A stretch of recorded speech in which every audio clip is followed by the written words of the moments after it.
Welcome back to kitchen blogs. আজকে বানাবো Korean style egg fried rice. ইনগ্রেডিয়েন্টসগুলো খুবই বেসিক এবং লেফট ওভার রাইস দিয়ে আমি বানাবো। স্ক্রিনে লিখে দিলাম ইনগ্রেডিয়েন্টসগুলো, একটু পজ করে আপনারা দেখে নেবেন। আসুন তাহলে শুরু করা যাক। প্রথমেই একটা সস বানিয়ে নেব। 2 চামচ মতো টমেটো সস নিয়ে নিচ্ছি আর 1 চামচ সয়া সস নিয়ে নেব। ভালোভাবে দুটোকে মিশিয়ে নেব।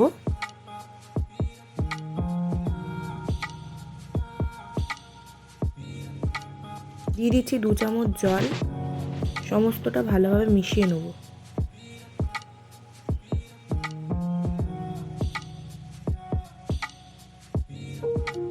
দেখুন আমি মিশিয়ে নিয়েছি। কনসিস্টেন্সিটা এরকমই এলে হবে। ডিমটাকে স্ক্র্যাম্বল করে নেওয়ার জন্য আমি প্যানে 2 চামচ মতো রিফাইন্ড অয়েল দিয়ে দিলাম। এটাকে ভালো করে স্ক্র্যাম্বল করে নেব।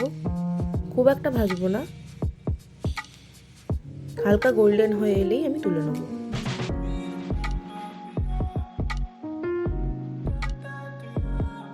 সামান্য নুন ছড়িয়ে দিলাম। দেখুন গোল্ডেন হয়ে এসছে। এই অবস্থায় আমি এটাকে তুলে রেখে দেবো। ফ্রাইড রাইসটা বানানোর জন্য আমি 2 বাটি মতো লেফট ওভার রাইস ইউজ করেছি। এখানে কড়ার মধ্যে বাটার দিয়ে দিলাম 1 চামচ মতো। এটা মেল্ট হোক, তার সাথে আমি 1 চামচ রিফাইন্ড অয়েল ইউজ করলাম। আর কোনো তেল ব্যবহার করব না, এতেই রান্নাটা হবে। দিয়ে দিচ্ছি পেঁয়াজ কুচি। পেঁয়াজটাকে একটু ভালোভাবে ভেজে নেব।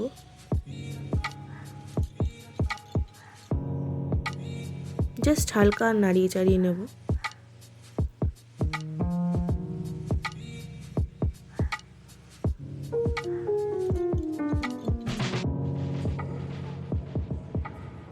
দেখুন হালকা ভেজে নিয়েছি। এবার অ্যাড করলাম রসুন কুচি। ভালোভাবে ভেজে নেব। দিয়ে দিচ্ছি লঙ্কা কুচি। মিশিয়ে নিচ্ছি।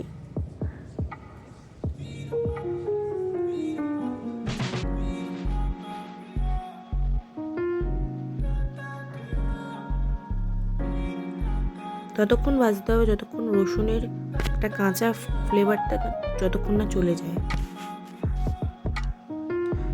দেখুন আমি রাইস আর এগটা দিয়ে দিলাম। সব কিছু ভালো করে মিশিয়ে নিচ্ছি। এখানে খুব ভালো করে মিশাতে হবে যাতে রাইসের মধ্যে সমস্ত ফ্লেভারটা খুব সুন্দরভাবে ঢুকে যায়।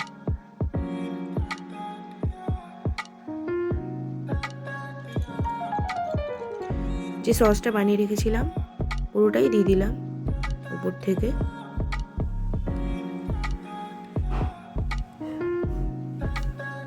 হালকা হাতে আঁচটা এখানে কম রাখবো।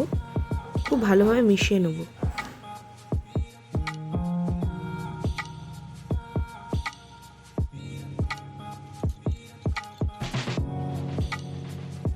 খুবই হালকাভাবে আমি এখানে মেশাচ্ছি যাতে রাইসগুলো ভেঙে ভেঙে না যায়, তাহলে দেখতে একটা ভালো লাগে না। উপর থেকে একটু স্বাদ মতো নুন ছড়িয়ে নিচ্ছি। আবার এটাকে মিশিয়ে নিলাম ভালোভাবে।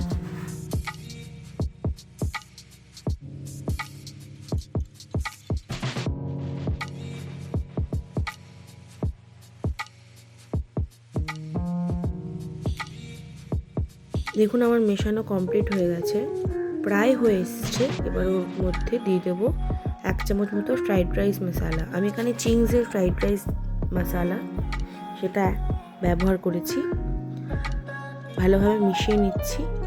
ব্যাস আমাদের কিন্তু এগ ফ্রাইড রাইস প্রায় রেডি।